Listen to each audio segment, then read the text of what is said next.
We had our son diagnosed just last year with ADHD and Asperger's. A real struggle with his diagnosis and coming to terms with it. When he started at Charlestown, he wasn't in the best place. His behaviour-wise was really challenging, really quite hard work, but the school have just had their perspective on challenging and his behaviour and how to deal with him and his diagnosis and disorder has just been absolutely brilliant, and we can't thank the staff enough for what they've done for him. He's like a different child now. He wants to come to school, he's happy, he enjoys being at school, he's thriving within his lessons, and it's all thanks to the way that they've dealt with him and his behaviour. And I think that's why this sensory space is it's really needed for a lot of children, because a lot of children more now in society are having these diagnoses, they've got these disorders.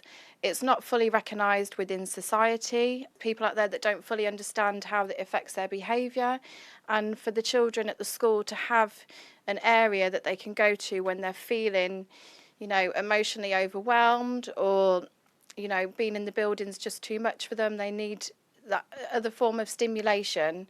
It would just be absolutely brilliant, and so many children need this. They can really thrive from it, and it will help them get a better education. We're just really thankful. We didn't have an awful lot of support at the start, and we did have a really difficult time, and we're really thankful for the support we've got from the school, from the teachers.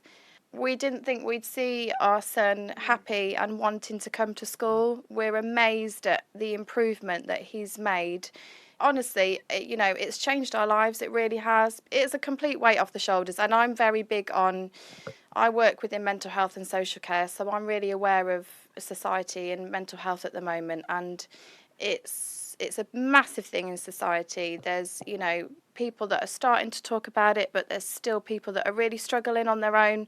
They're not reaching the support that they need. They don't know how to get the support that they need. So to be able to just sort of put this out there for other people to say that, it's like a light at the end of the tunnel. You can have children with, and it can be disorders, it can be autism, Asperger's, learning disabilities, depression, mental health, all sorts of things, but with the right support within schools and community and friends and family, there is light at the end of the tunnel, and it's out there for people.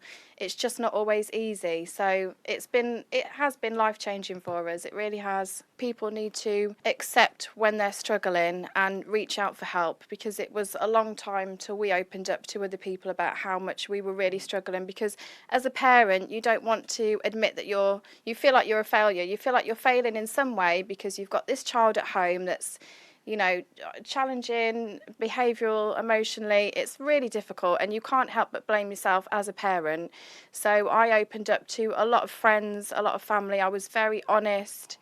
If I was having a bad day, I'd let my friends know. I'd have a cry. I'd be at school. I've had hugs off the reception ladies. I've come to school in tears and they've given me a hug. And just to be very open and just talk, because it's not anything to be ashamed of. We're all human at the end of the day, and the support is out there, but it's just being very open and honest. Yeah. He does still struggle, not so much academically, but in classroom-based settings, which I think a lot of children do with certain disorders. They do struggle with the sitting down at the tables.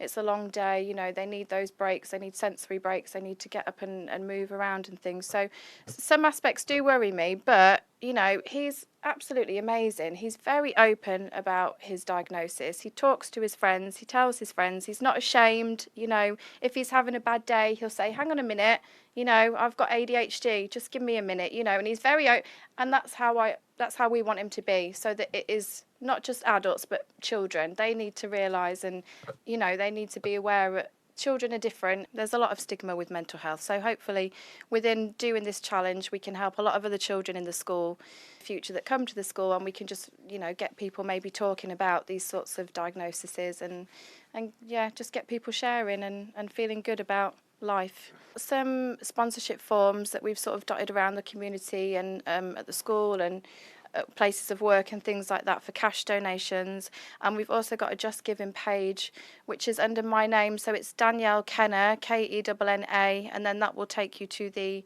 page with the Charlestown, and then obviously all the money we raise we'll just send over to the school when we're finished and see how much we've got. So yeah, Much appreciated any donations.